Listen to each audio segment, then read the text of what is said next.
हमारी कहानी शुरू होती है दिल्ली के कनॉट प्लेस से। भीड़ में लोगों के सामान बेचने की आवाज आ रही है।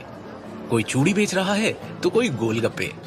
अलग अलग स्टॉल्स पर लोग आने जाने वालों को बुला बुलाकर अपनी ओर खींच रहे हैं। कुछ ग्राहकों की आवाजें आ रही है जो मोल भाव कर रहे हैं। ये दिल्ली के लोगों का आम दिन है जो किसी बाहर वाले को अफरा तफरी से कम नहीं लगेगा। ऐसा ही आम दिन है 24 वर्षीय शिवम के लिए। मासूम सा दिखने वाले शिवम की आवाजें उस अफरा तफरी को चीरते हुए अलग ही सुनाई दे रही थी। जैसे एक कशिश थी उसकी आवाज में। एक फूड ट्रक जिस पर लिखा है मृणाल के छोले कुलचे। उसके सामने खड़ा शिवम आवाजें लगा रहा है और लोगों को बुला रहा है। दिल्ली के कनॉट प्लेस आए और मृणाल के छोले कुलचे न खाए तो जी क्या दिल्ली आए और क्यों ही दिल्ली आए। उसकी आवाज लोगों का ध्यान खींच तो रही है। कुछ उसके ट्रक तक आकर रेट्स पढ़कर लौट रहे हैं तो कुछ सिर्फ एक प्लेट लेकर उसमें से पूरे परिवार का स्वाद निपटा रहे हैं। खैर, मायूस सा शिवम आवाजें लगाते हुए कब दोपहर से शाम कर बैठा उसे पता ही नहीं चला। एक और दिन निकल गया और आज भी गल्ले में कुछ कम ही कमाई चमक रही है। पैसों को गिनकर अपनी जेब में डालते हुए उसने अपने साथ काम करने वाले अमन पाजी को ट्रक बंद कर आगे बढ़ाने को कहा। आज घर में शादी है तो थोड़ा जल्दी जाना है। पाजी ने हाँ में सर हिलाया और जब तक वो बाकी सामान पैक करने में जुट गए, शिवम फोल्डिंग कुर्सियां उठाने लगा। अपनी धुन में मगन वो कुर्सियां बटोर ही रहा है कि उसे कुछ आभास हुआ। थोड़ा सकपकाकर डरते हुए जैसे ही उसने नजर उठाकर सामने देखा तो दूर खड़े दो आदमी उसे दिखाई दिए जो उसे ही घूरे जा रहे हैं। सूट बूट से लेस वो दोनों एकटक उसे ही देखे जा रहे हैं। शिवम ने नजर घुमाकर इधर उधर देखा और वापस उन दोनों की तरफ देखा। उसके चेहरे से साफ था कि उसे समझ आ गया है आखिर मामला है क्या। पहले तो वो थोड़ा हड़बड़ाया और फिर जल्दी जल्दी में कुर्सियां ट्रक के अंदर पटक कर चाबी पाजी की तरफ फेंक कर फुर्ती में वहां से निकल गया। पहले तो तेजी से चलने लगा, लेकिन फिर जैसे ही उसने नजर घुमाकर देखा तो उसके होश उड़ गए। वो दोनों उसका पीछा कर रहे हैं। उसकी सांसें बढ़ गई और अब उसकी रफ्तार में और तेजी आने लगी। चलते हुए एक गली में मुड़ा, फिर दूसरी और तीसरी। चलते हुए उसने वापस पलट कर देखा इस उम्मीद में कि शायद वो जा चुके होंगे, लेकिन एक पत्थर उसके पैर में ऐसा फंसा कि वो डगमगा गया और मुंह के बल गिर पड़ा। बेतहाशा हालत में उसने उठने के लिए अपना हाथ जमीन पर कसा और जैसे ही उठकर खड़ा हुआ कि सामने से तेज रोशनी ने उसकी आंखें चकाचौंध कर दी। रोशनी से चुंधियाई हुई आंखों को बचाते हुए हाथ को हटाकर उसने सामने नजर मारी तो एक बड़ी सी बेंटले कार को खड़ा पाया और उसके पांव मानो जम से गए। उसके कानों के पास से बहती हुई सनसनाती हवा ने जैसे उसके रोम रोम को चौकन्ना कर दिया। जिन अतीत के पन्नों को फाड़ कर वो कब का जलाकर राख कर चुका था, वो आज फिर उसके सामने खुलकर उड़ रहे हैं। और फिर उस कार का दरवाजा खुला जिसमें से एक आदमी निकलकर उसकी तरफ चलकर आया। जिस किस्से को पिछले 15 साल से वो रोज थोड़ा थोड़ा करके भुला रहा था, वो आज उसके सामने उसकी आंखों में आंखें डाले खड़ा मुस्कुरा रहा है। शिवम इस आदमी को पहचानता था। शिवम के सामने खड़े 58 वर्षीय आदमी के चेहरे में और हाव भाव में ज्यादा कोई बदलाव नहीं हुआ है। शिवम उसकी तरफ देखता है और मुड़कर जाने को हुआ कि वो दो आदमी भी जो उसका पीछा कर रहे थे उसके सामने खड़े हो गए। वो उन्हें मार गिराना चाहता था, लेकिन उसने अपना गुस्सा दबाया। हालांकि शिवम टेंशन में था, लेकिन उसको वो दिखाना नहीं चाहता था। शिवम उन आदमियों को अपने सामने से हटाते हुए जाकर उस कार में बैठ गया।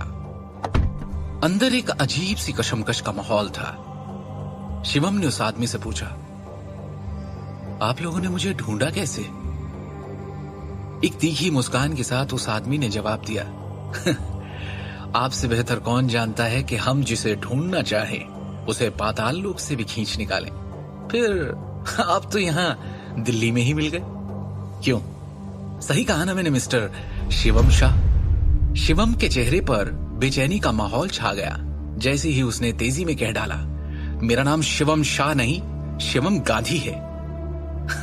हमें फर्क नहीं पड़ता, लेकिन हमें जो चाहिए वो तो आपसे ही मिलेगा।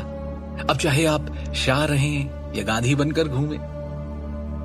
और मैं भी आपसे कह चुका हूं, अच्छे से समझा चुका हूं कि जो आपको मुझसे चाहिए वो मैं आपको नहीं दे सकता। उस आदमी के चेहरे पर मायूसी साफ झलकने लगी। उसने गहरी सांस ली और शांत भाव से शिवम की तरफ देखा। तो मैं ये मान लूं कि आप सच में सर यानी अपने दादाजी का इनविटेशन ठुकरा रहे हैं। भाड़ में गए आपके सर। शिवम से अब और सहन नहीं होता और वो सच का सामना करता है। जिस पल उन्होंने चुपचाप खड़े होकर मुझे और मेरी मां को उस घर और उस परिवार से अपने बेटे के हाथों बेइज्जत होते देखा, उसी वक्त से उनके साथ मेरे सारे रिश्ते नाते खत्म हो गए थे। और ये कहते ही शिवम के सामने 15 साल पुराना अतीत चमकने लगा। उसकी मां जमीन पर गिरी पड़ी है, उसके माथे से खून निकल रहा है और कोई उसे मार रहा है। 8 साल का शिवम इस दर्दनाक दृश्य को देख रहा है। पास में खड़े दादाजी कुछ नहीं बोल रहे थे। अतीत के इस मंजर से शिवम को उस काले सूट वाले आदमी ने बाहर निकाला। आप भी जानते हैं कि वो ऐसा नहीं करना चाहते थे। 2 साल से दादाजी की तबीयत खराब है। उन्होंने ही कहा था कि हम आपको ढूंढ कर लाए। शिवम बहुत ही सीरियस टोन में उस आदमी से कहता है, मुझ पर इन सारी बातों का कोई असर नहीं होने वाला है। मैं उस घर में कदम नहीं रखूंगा क्योंकि उस घर में वो इंसान रहता है जिसने मेरी मां की बहुत बेइज्जती की थी। और यही दादाजी थे जिन्होंने अपने बेटे को रोकने की कोशिश भी नहीं की। अब उन्हें मुझसे क्या चाहिए? अब प्लीज जाकर उनसे कह दो कि मुझे मेरी जिंदगी अपने शर्तों पर शांति से जीने दें। शिवम, ये आप कैसी बात कर रहे हैं? सोच कर देखिए, आप एक शाह होकर किस परिवार से अपना नाता तोड़ना चाहते हैं? शिवम के गुस्से का बांध टूट जाता है और वो कार की खिड़की के कांच पर गुस्से में मुक्के मारना शुरू कर देता है। वो आदमी समझ नहीं पाता कि शिवम इतनी जिद क्यों दिखा रहा है। वो उसका हाथ पकड़ता है। शीशे को कुछ नहीं होगा, लेकिन आपका हाथ जरूर जख्मी हो जाएगा। दादाजी ने साफ साफ कहा है कि हम आपको उन तक एकदम सही सलामत पहुंचाएं। शिवम को मानो तो जैसे काटो तो खून नहीं। वो उस आदमी की तरफ मुड़ता है और अपने गुस्से को पीकर कहता है, देखिए, मैं आपसे आखिरी बार कह रहा हूं, 15 साल का वो दिन मैं कभी नहीं भूल सकता। और मुझे नहीं लगता कि दादाजी, मेरा मतलब है सर, भी कभी भूल पाएंगे। और अगर वो भूलना चाहेंगे भी तो मैं उन्हें भूलने नहीं दूंगा। उस दिन सर के बेटे ने मेरी मां की बेइज्जती की थी, उनके स्वाभिमान को ठेस पहुंचाई थी, उनका भरोसा तोड़ा था। उनकी औकात 1-2 कौड़ी के इंसान से बदतर की थी। उस दिन मेरी मां के साथ जो सलूक हुआ था उस घर में, उन्हें जैसे सर के बेटे ने धक्के मारकर बाहर निकाला था।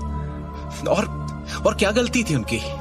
यही ना कि वो कहते हुए शिवम अचानक से रुक गया।